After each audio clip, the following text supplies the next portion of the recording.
Мындан 2 жыл мурда ата-энелер балдар үчүн мектеп формасын базардан эмес мектептен сатып беришчү.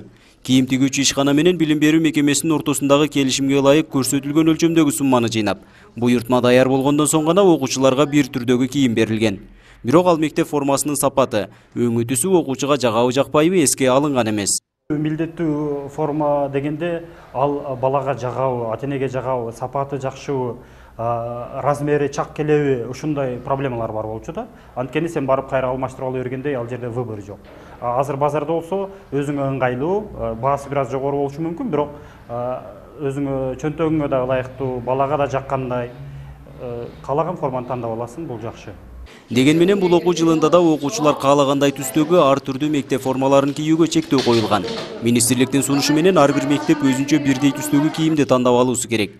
Баткен шаарындагы билим берүү мекемелери ак жана кара түстү тандап алышкан. Мында ар бир окуучу карашым жана ак түстөгү көйнөк кийүүсү шарт. Кыздарга, балдарга бир түстөгү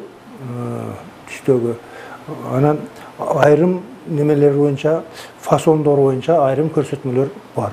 Ал ошону аткарыш керек.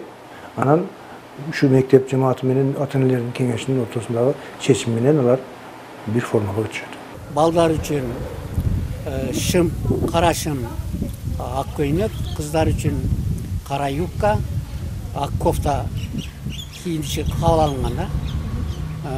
Анан кийин ар бир баягы окуучулар формасы үчүн ата-энелерден акча жыюуга тыюу салынган. Учурда мектеп формаларын Баткен шаарындагы базарлардан сатып алуу үчүн бир окуучуга 2000 сомдон 3500 сомго чейин акча каражаты жумшалат.